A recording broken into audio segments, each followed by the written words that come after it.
name is Sirgoo, and I'm proud to say I'm one of the disruptors. Very nice to meet you. English not being my primary language, I've prepared a script, and I'll try to stay with that.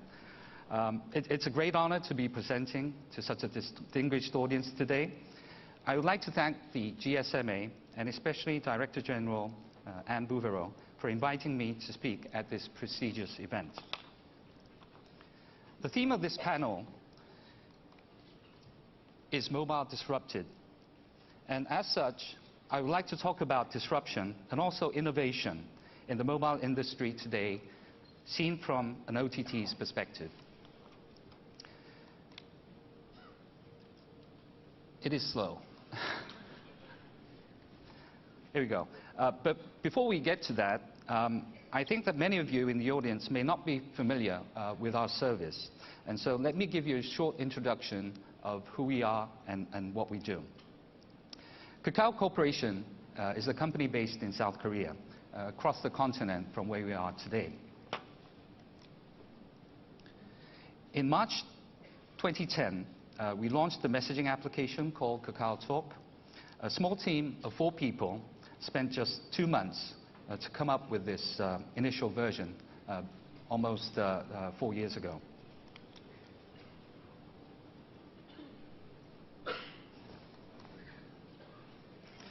Over the years, Kakao Talk has evolved from a text messaging service into a rich communication platform where users can share photos, video clips, engage in group chatting, and also talk to one another using MVoIP technology. Kakao Talk is available in 14 different languages and has users in 230 different countries across the globe. Currently, we have 130 million users, not quite as much as WhatsApp, but we're getting there, who send about 5.5 billion messages each and every day. South Korea, has one of the highest percentage of smartphone users in the world. As of the end of last year, 73% of the total population of Korea owns a smartphone. And of that 73%, 93% are Kakao Talk users.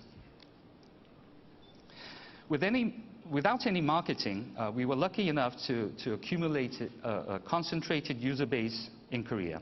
And as a result, our application has become the most heavily used mobile service in Korea today. Today in Korea, to Kakao Talk, has become an everyday verb used by Koreans when they want to say, let's keep in touch. Thanks to this concentrated user base in Korea, Kakao Talk has evolved from a messaging service into a mobile social platform. The key asset of this platform is our social graph, the online network of friends that our users have. On average, each Kakao Talk user has about 180 friends. It is through this network of friends that our new services and content is discovered and recommended. Through this social graph, we were able to expand our reach into content, advertisement, and mobile commerce. For instance, we have a photo sharing application service, much like Instagram, called Kakao Story. Within the first 9 days of launch, we accumulated 10 million users through the power of the social graph.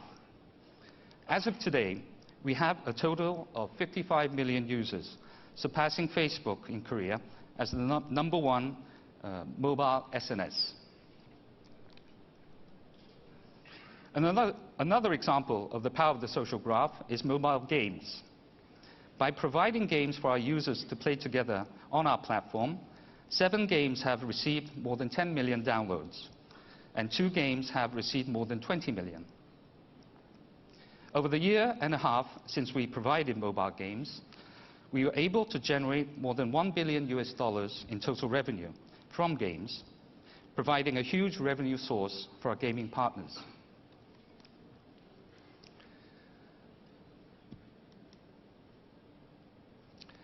This is the list of the top grossing apps in Korea on Google Play. 30 out of the top 40 were Kakao games. And the same list on App Store, 20 of the top 40 were Kakao games also. Now, looking back, I think there was a fundamental difference in the approach that we took in providing our service. This difference in approach comes from a historical and cultural heritage. Here we have two paintings which symbolize the difference in how we view the world. The painting on the left, drawn by Jeongseon, a famous Korean painter of the 18th century, shows nature and humanity in coexistence. The only trace of man is a small house at the foot of the mountain. In comparison, the painting on the right of Columbus discovering the New World shows mankind expanding its scope into new territories. Here's another example. We have a cow, a bundle of hay, and a chicken. And if I were to ask you that one of these objects did not fit in with the other two, which would you choose? Children in the US chose the bundle of hay, thinking that both the cow and the chicken were farm animals. Their reasoning was based on categorization. However, in comparison, children of China chose the chicken because they thought that cows eat the hay. The chicken did not fit in. Their reasoning was one based on relationship rather than categorization.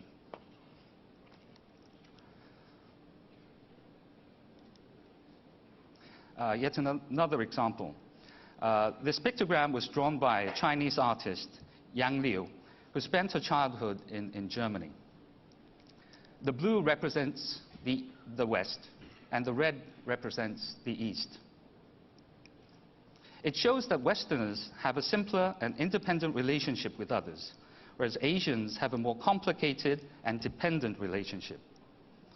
This is more evident in a party situation where Westerners tend to associate in groups of 3 or 4, whereas Asians tend to gather as a large group.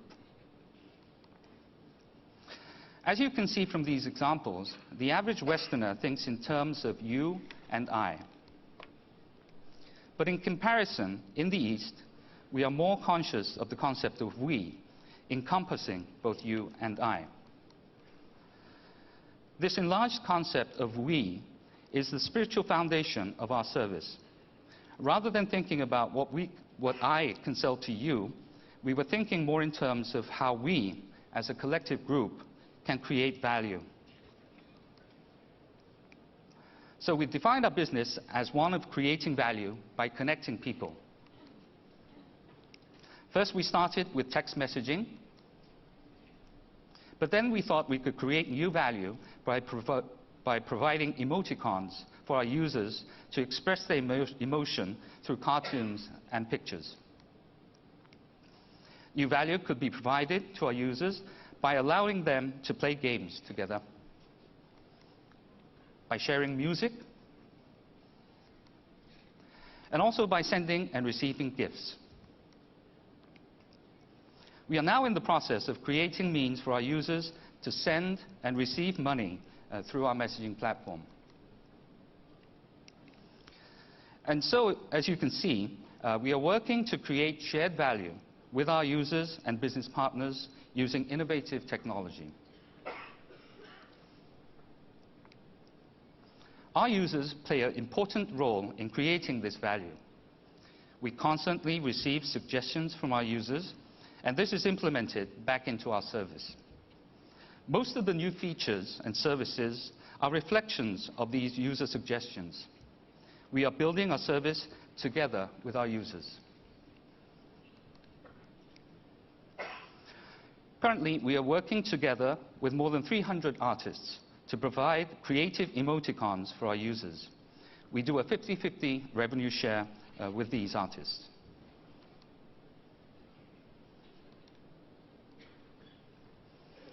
More than 200 game developers provide us with nearly 400 games. We service only third-party developed games and do not develop games ourselves.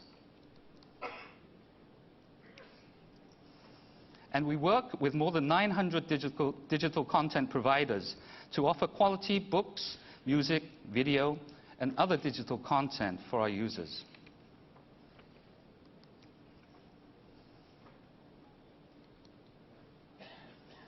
And we're working with 16 commercial banks in Korea to enable our users to send and receive money through our messaging service.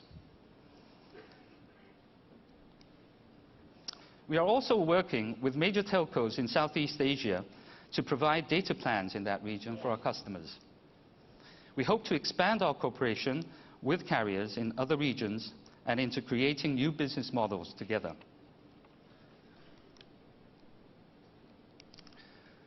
So my question to you is, what we are doing disruption or innovation? In a way, I think the answer is both. And these two concepts are not mutually exclusive. By taking a different approach in focusing on we and creating new value for all in the process, I believe we are pioneering innovative ways. We should not frown upon disruption, but rather welcome it as a new opportunity through innovation. Change cannot occur without disruption. But I believe we can all benefit with innovation through which we can create new value that did not exist before. We are at the initial stages of a new age of the smartphone revolution. Disruption is inevitable, but new possibilities and opportunities arise where we, carriers, OTT service providers, and other business partners can work together to create new value through innovation.